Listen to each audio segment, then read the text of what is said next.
बहुत साल पहले एक छोटे से शहर में रमा नाम की एक गरीब विधवा और उसकी 10 साल की बेटी सीमा रहती थीं। पति के गुजर जाने के बाद घर का सहारा टूट गया। किराया देने लायक पैसे नहीं थे, खाने के लिए अन्न नहीं था।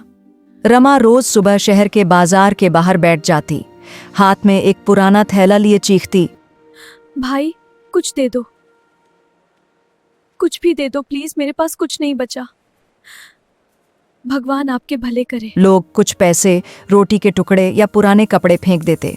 सीमा माँ के पास बैठी रहती, कभी चुपचाप रोती, कभी छोटे छोटे काम करती। माँ सिर्फ भीख नहीं मांगती थी, जो कुछ मिलता उसमें से आधा बचा लेती, बाकी में सीमा के साथ मिलकर कुछ और काम करती। बाजार से फूल चुनकर माला बनाती और मंदिर के बाहर बेचती। लोगों के पुराने कपड़े धोकर साफ करती और वापस देती। शाम को ट्रैफिक सिग्नल पर पानी की बोतलें या साबुन बेचने की कोशिश करती। सीमा छोटी होने के बावजूद बहुत समझदार थी। वह बोली, माँ, भीख से तो सिर्फ एक दिन का खाना मिलता है, हमें कुछ और करना चाहिए ताकि रोज खा सकें। एक दिन सर्दी का मौसम था। रमा बुखार में तप रही थी, उठ नहीं पा रही थी।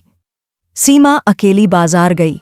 पहले माँ की तरह भीख मांगी, लेकिन फिर सोचा, नहीं, माँ ने मुझे मेहनत सिखाई है। उसने सड़क किनारे पड़े प्लास्टिक की बोतलें इकट्ठी कीं, उन्हें धोया और रद्दी वाले को बेच दिया। जो पैसे मिले उसे दवा और रोटी खरीदी। शाम को माँ के पास लौटकर बोली, माँ, आज हमने भीख नहीं, मेहनत से कमाया है। रमा की आंखें भर आईं। उसने बेटी को गले लगाया और कहा, बेटी, भीख मांगना मजबूरी है, लेकिन मेहनत करना इज्जत है। हम भीख मांगकर गुजारा करते थे, लेकिन तूने सिखाया कि भीख के साथ मेहनत जोड़ दो तो जिंदगी बदल सकती है। समय बीतता गया। सीमा बड़ी हुई। वह स्कूल में पढ़ने लगी। एक दयालु टीचर ने फीस माफ कर दी।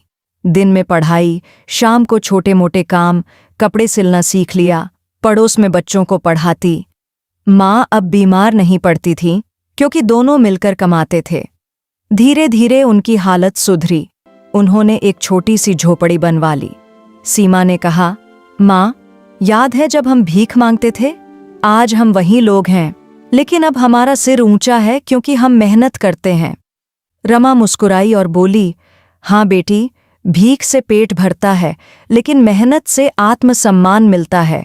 माँ बेटी जब साथ हो तो कोई भी मुश्किल छोटी लगती है। कहानी की सीख, मजबूरी में भीख मांगना पड़ सकता है, लेकिन उसके साथ मेहनत और लगन जोड़ दो तो जिंदगी खुद ब खुद बेहतर हो जाती है।